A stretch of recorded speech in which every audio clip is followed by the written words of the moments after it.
Good morning, everyone. Welcome to our Wednesday meditation gathering. I'm so glad you're all here to share this time together. This week we have Nick Arandes, who will lead us in meditation. Then we have 20 minutes of silence. And after that, we're going to open it up for sharing, and we end at 10:45. Over to you, Nick. Okay, hi everybody. Welcome to this opportunity to remember. Not to remember something that has been forgotten, not in that context, but to remember what we are always that has been overlooked by our belief system, our thought system, which are just basically passing clouds that somehow get our attention. So in this meditation, what we're going to do is observe them as such, passing clouds. That's all. So that our life becomes a meditation, not something that I do for 10, 20, or 30 minutes a day, but is our way of living. And today we're going to practice, so to speak, that way of living. So you can see that it's very, very simple. I mean, if there's the if there's such thing as the simplest thing is to know who I am as self, as God, as truth. That's the easiest, simplest thing on the face of this earth. But because this idea that who I am is this individual, so to speak, which is only but nothing but a thought, uh, it seems to be very difficult to remember who I am all the time because the ego thought system makes me believe that if I let go of this sense of identity, I'm going to disappear, so to speak. But how can an illusion disappear? Illusion is not even there. All we're going to do is simply remember that we are, and the testimony of that is the peace in which we are going to be resting all the time. And that's invitation. So we're going to get to remember who we are. And what I would like to do is I will start the meditation now. You can close your eyes if you feel like. You can keep your eyes open. I rather have my eyes closed because it's easier for me to just let it flow from that space without distractions. So if you feel you like to take a deep breath to center yourself, you can do so. And let go. Let go does not mean let go in a sense of an action. It's more like right now, there's nothing to do, simply being. That beingness is what I refer to as letting go. Because if I try to let go of something as an action, that implies that I'm holding on to something. But we're not holding on to anything nor letting go of anything. We're just being. And I want this to be your experience, not a concept. From your own experience right now, tell me, of course, you're not going to tell me, but it's just a way of saying, just talk to yourself. In this moment, tell me if you are not being. And you notice that the answer will be, I cannot not be. And that's what we are all the time. That never changes. That's permanent. The problem is when a thought comes in and I think that I am something. Can you see the difference? Can you feel the difference? Right now, I am being. That's it. That's the remembrance I'm inviting to. That's what I'm talking about. Right now, I am being. But don't bring it to your mind, make it into a concept. Oh, I am being. No, no, no. I'm just simply pointing. Just being. If I were to ask you, what's wrong with this moment right now? If you do an investigation, you realize that in beingness, there's never a problem. There's nothing wrong. The problem is a thought. But let's take it a little bit further. It's not a thought. Thoughts are happening. Is thought believed in? You see? Let's go back to beingness. As the course reminds us, choose again. But pay attention. This is where the words are limiting. Choose again doesn't mean a choice that I make towards something. Like, let's say, I'm going to choose the Holy Spirit thought system. No, that's a trap. You are already beingness. You are that love. You are the peace. You are, you see? Until the I am something gets in the way. So choosing in this context is not I am going to choose a different thought system. Is that by being, automatically I'm choosing against the thought system that I was believing in. That's why it's simple. Once again, this has to be your experience. Forget my words. Words are nothing. Just get out of the mind. Tell me if you are not being right now. Again, it's not. I'm not asking. Just a way of saying. You see, this is it. This is what is referred to as the holy instant. The holy instant is not an instant that I'm going to try to get into so maybe I can have some sort of an answer or anything. No, right now, by simply being, I am resting in the holy instant. Simply being is not personal. You are not trying to be. There's no you. There's nothing, only what is. So in a practical sense,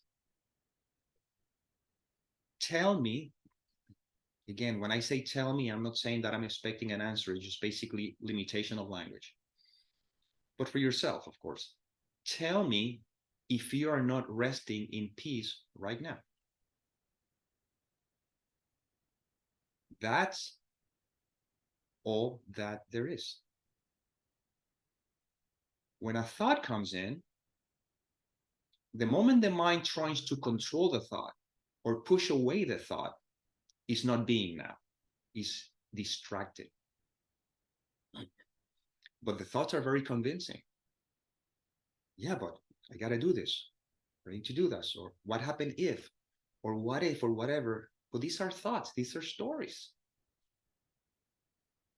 That's why A Course in Miracles always bring us to the very essence of nothing means anything. Chapter 4, Section 1, Paragraph 4, Sentence 7. If you're willing to renounce to be the guardian of your thought system and offer it to me, I will correct it very gently and lead you back to God. What does it mean by if I am willing to stop, be the guardian of your thought system?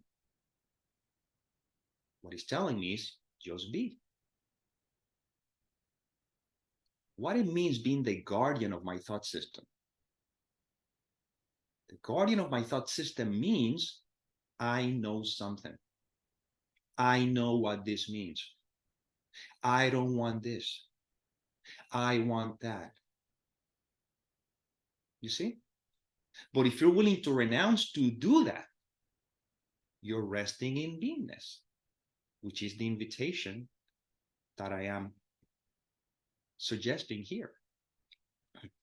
That is not going to last the 10 or 20 minutes or whatever the time of the silence of the meditation. No, it's going to last forever. Because it's your nature that has been overlooked by my belief system.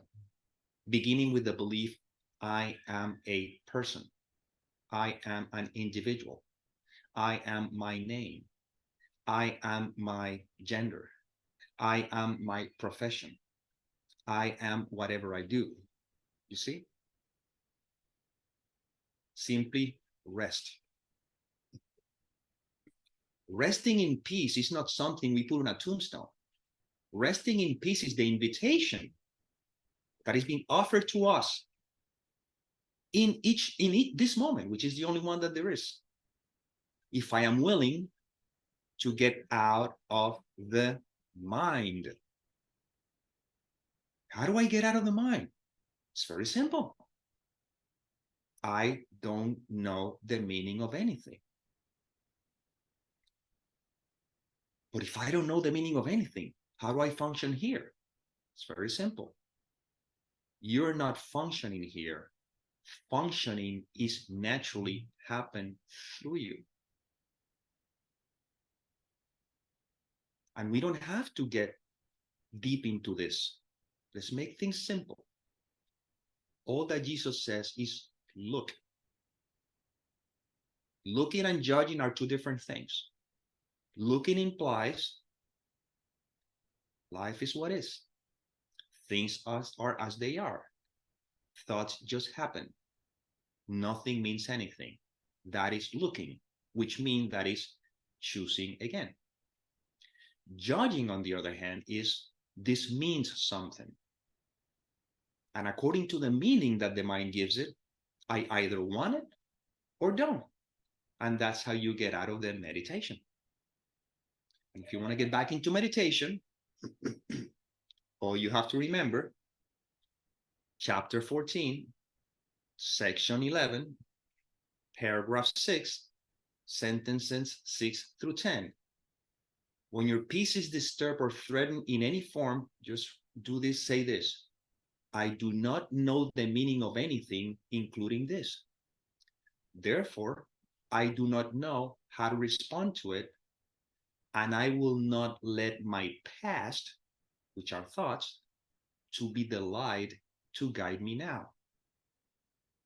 And that's how the mind is surrendered again to the Holy Spirit thought system. And that's what we're going to do. Let thoughts pass. They're just passing clouds. Let feelings happen. Don't judge them. Don't control them. Don't push them away. Don't make anything out of them. Either pleasurable ones or painful ones. It doesn't matter. You rest in the awareness of this present state of beingness. And that's all we have to quote unquote do. So in reality, that's why the Course reminds me, I need do nothing.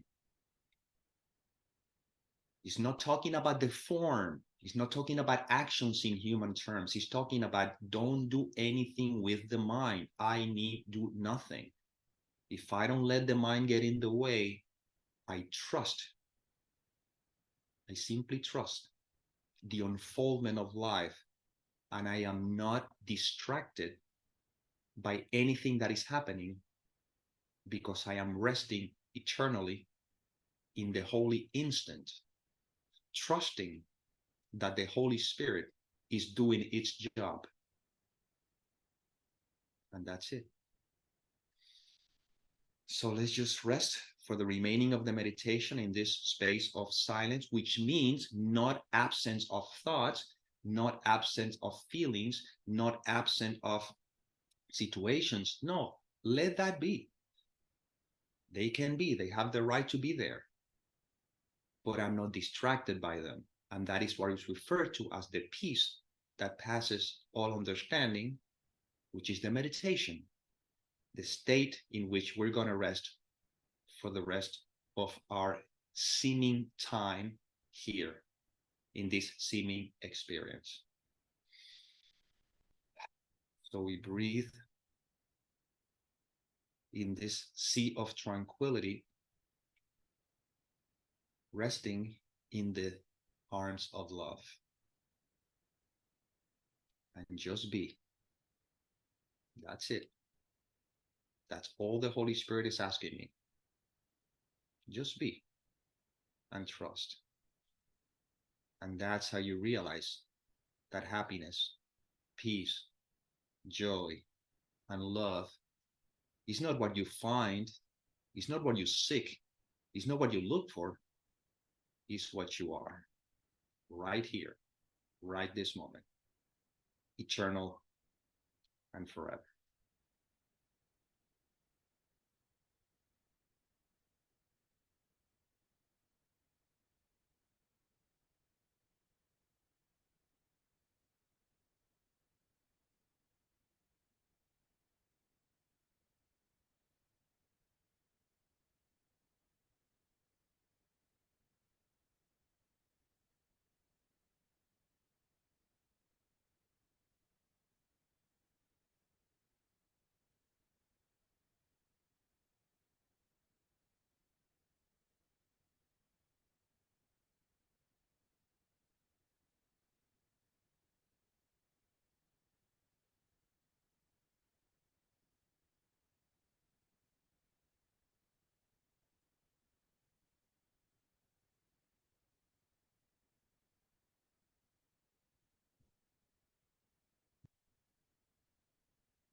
Open your eyes slowly and come back into the room. We have 18 minutes left for sharing your reflections and your questions. If you'd like to speak, raise your hand or use the reactions button at the bottom of the screen, and I'll invite you to take yourself off mute. If you'd like to ask Nick a question or comment with confidentiality, put your message in the chat function at the bottom of the screen, and I'll read it out.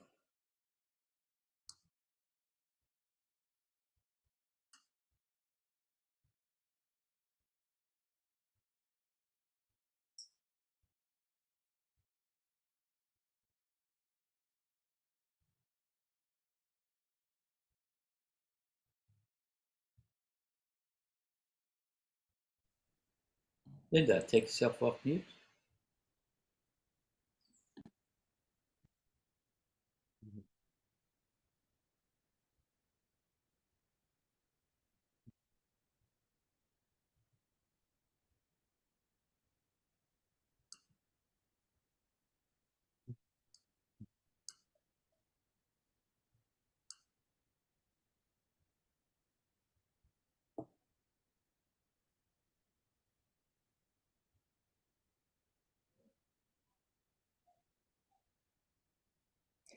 Teresa, would you like to share?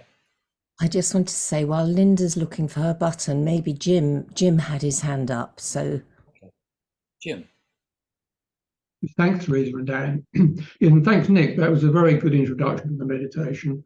And it gave me a sense of how this separate existence arises, because there's that perfect stillness, which we all share, which is the truth of all of us. And then a thought comes along, which attracts me. And I go into the thought, and I get lost in the thought. And I could see that there was something wanting to go into that thought rather than stay with the stillness.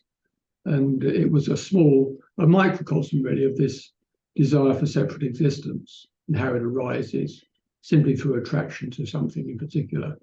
I have a question.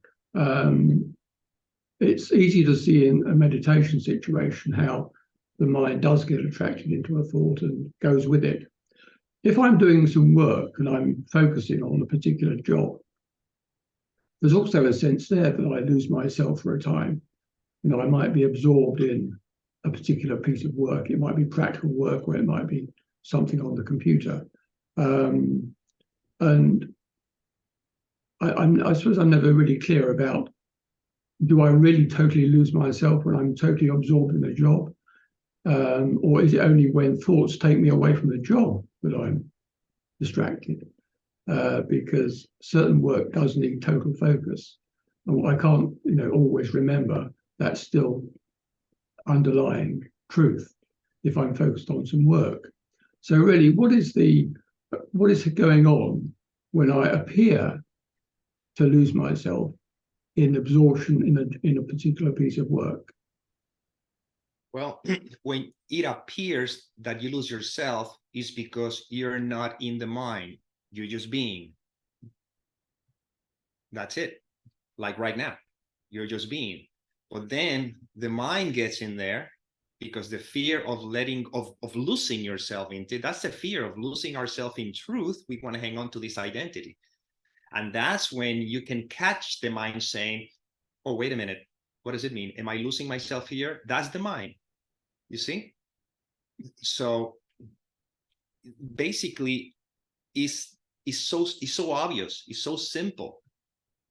So all we're doing, as the course reminds us, the course is not trying to teach us the meaning of love. It's removing the obstacles. So it's not about being this whole thing. It's about looking at the obstacles that are trying to take me away from the beingness, which is what's happening right now. Right now, you're beingness. You cannot not be. And within this beingness that you are, sometimes you are doing work, sometimes you're cooking, sometimes you're taking a shower, sometimes you're talking to me right now. You see, this is all happening. You see? And that's all there is to it. The mind is the one that judges what's happening, but because the mind doesn't want to let go of my identity as a person. So I need judgment so I can keep holding on to the belief that this is who I am. If I ask you who you are, you may say, my name is James. I'm a man. I am English. I blah, blah, blah, blah, blah. You see, but in reality, what we all are is. That's why technically, this is not something we can talk about. We shouldn't even talk about. I use words to point, but the pointing is what you stay with. And then when you rest, you realize, oh my God, this is simple. But then we see all the expectations, which is our conditioning, what do I want to do, what I don't want, what should be or should not be, when life is just what is. And this is the invitation. That is why the example that I use, well, it's an example that's been used before, but I use it this way. It's like you and I are talking, and I'm trying to explain to you how the moon looks like and its texture if you see it. And we can talk about it all along, and it's not going to get us anywhere. But how about if I take my hand, I point towards the moon, and I said, look, you see, if you keep asking me questions, you're never going to get the experience. But how about if you just simply do this and look? In the moment that you look and you see the moon, there you go. There's no need to talk about it anymore. You see? So the invitation with the words, which are limiting, is a pointing to that which already is. Right now, you are being, even while you seem to be talking to me. See, this is not a dialogue. This is a monologue. One mind that seems to have fragmented itself into many, you see? And this many takes the form of James, Dan, Nick, Teresa, Ian, Dan, Ayu, Sharon, blah, blah, blah, mobile, guitar. You see what I'm talking about? But in reality, it's only one mind, and that essence is the pointing we're inviting you. Once you're resting in there, now all this stuff is no longer a distraction. It's just different aspects of the very same thing or the very same essence, you see?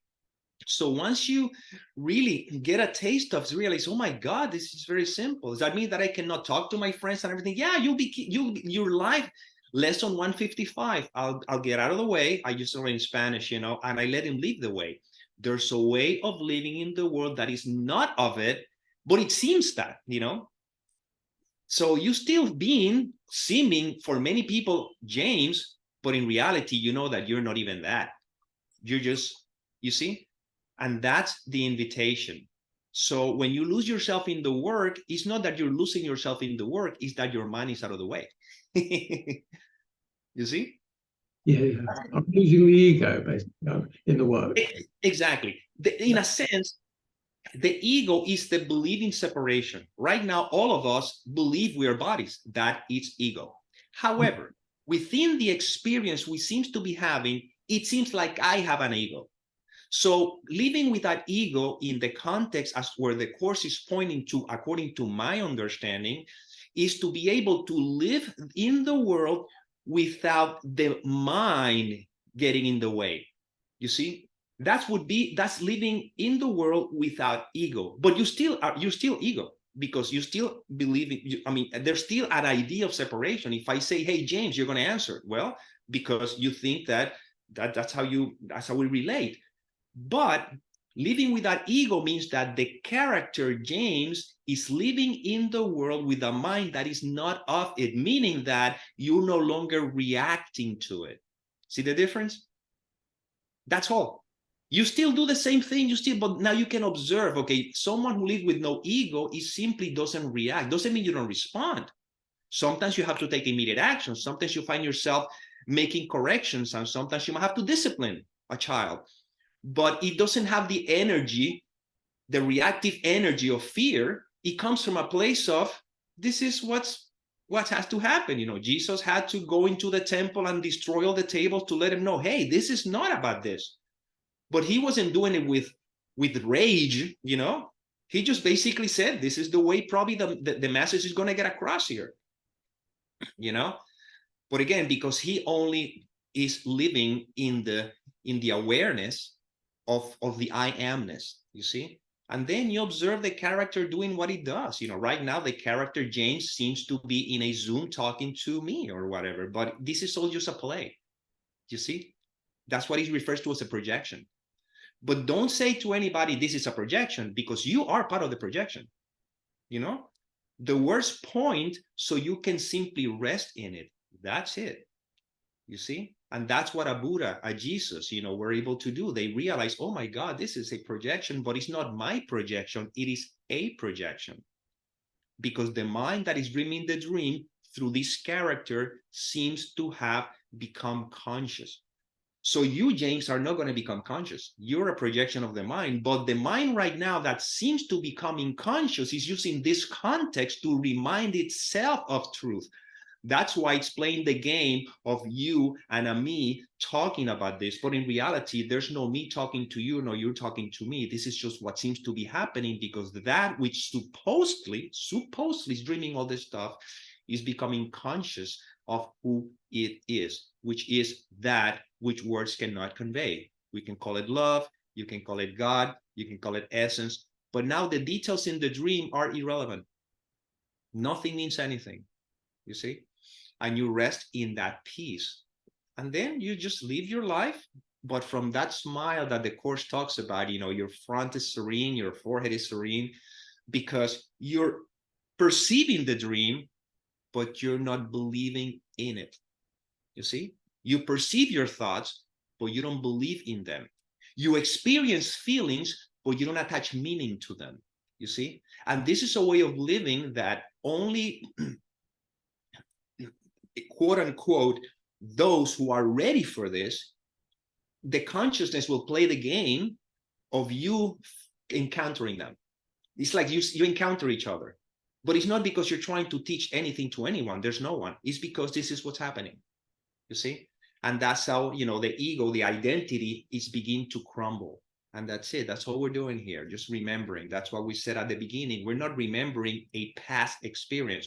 We're remembering what we already are right this moment in eternity. You see?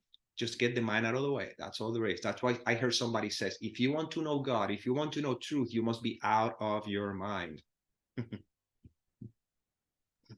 Yes, thanks. That's a truly mind-blowing answer. Thank you. You're welcome. Roman, take yourself off mute. Yes, thank you. I had a very abstract meditation in the fact that there was light. It wasn't really, you couldn't really see it as a physical light, but a door was opening and closing. And then I got a word saying, don't interfere. So I just observed, and it went downwards, and there was awareness of light, and then suddenly an eye, just an eye, which didn't want to open. It would open a wee bit and then would shut again. But eventually it opened up with just one eye, and that was all. It was a nice clear eye. And as I say, it was an abstract thing. So I took out of that very simply, don't interfere, and your vision will improve. Basically, you can start seeing things the way they're supposed to be seen. So I'm not sure if I think I took out the right things out of that, but it was certainly very impressive, and we'll do that more often. Thank you. You're welcome. You're welcome.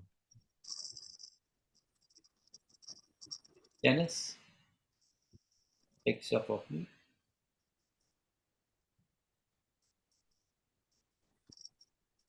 Thank you of that description of simplicity. I think you left us all in peace at the end of it. And I was reminded of the Buddhist saying, effortless effort.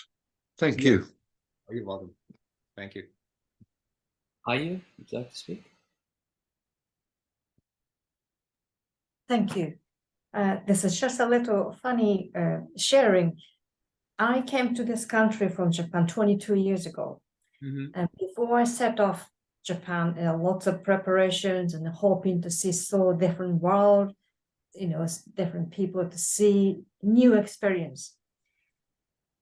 And then this vision, well, so I remember so vividly because it was so profound. I was sitting on a table looking at the windows and I see that, okay, it's England, different trees, skies. But I thought to myself, this is strange. I traveled 6,000 miles from Japan to here, but I'm still here. This is weird, you know. I thought I should feel different, you know, should feel Englishness or English Ayu, whatever. It was so strange. And then I didn't know that there was a being. And then it took a long time, still taking time to realize and keep on remembering myself that it's still in me. It doesn't matter where I go. But that moment, it was so profound experience. It was so useful experience for me too. Thank you. Oh, thank you. You know, I'd like to add something real quick here. When you said it's in me, right? As long as you're not referring to you, you know, as Ayu. Yes. It is in you. Actually, it's you. Yes. As all there is. Yes. This is the difference. It's not in me. It's a beautiful practice. Every single time you find yourself saying I, always remember, wait a minute. There's no I, there is I, because that's what that's the invitation of the whole meditation was about, that just all that there is I. But observe how the mind wants to make it personal. Look what's happening to me. No, wait a minute. Nothing is happening to me. It's just what's happening in the I amness. And when you look at it from that perspective, you cannot be disturbed. Because only when you believe you're this I person, this little thing, that is the one that seems to have all the conditioning, all the beliefs and everything. So you're reacting to the image you have of yourself. But that which is observing, and the word observing is limiting because it implies duality, but there's no other word I can think of. But that which is observing the whole thing doesn't react to anything. So now when you find yourself reacting to something, just remember, it's because the mind has got a hold of an identity, you see? And then all you need to do, quote unquote, is nothing, just being. Again, when I say nothing means anything, the mind tried to trap it as a personal thing. Oh, I'm saying nothing means anything. No, nothing means it right now. You see, right this moment, right? This is it. This is it. You see, it's very simple. Just mind out of the way. And that's how you become sort of conscious, and you live in that space your whole life. And you begin to respond to the world, but not from the conditioned individual. It's just a natural experience. Like right now, it seems to be responding to you, but there's an awareness that I am not responding to you. This is what happens. You see? And all I have to observe in every moment is, am I experiencing any peace or in conflict or something? Like, how am I reacting to this? That feeling is the one is going to let me know if I am identified with a thought system of fear, separation, quote unquote ego, or if I'm identified with a thought system of peace, you know. And that's all you have to remember. That's all. When you find yourself that there's feeling in there, something doesn't, and if you find yourself reacting, don't let the ego thought system make you feel guilty for having reacted. No, that's what had to happen. You see, it is very simple. And then, because all what we're actually letting go of is of our sense of identity. When there's no identity, Japan and England, there's no different. It's all the same thing because it's happening within me. But when I believe I am this person, when I believe I am Aju, then Japan and England seems to be two different places, two different countries, you see, but in reality, it is not. There's only oneness. Does that make sense? Okay, we've come to the end of our time together. Take yourself off mute and show Thank you. Thank you, Nick. Thank you, everyone. Thank you, everyone. Wonderful. Thank you, Nick. Thank you, Nick. Thank you. Thank you.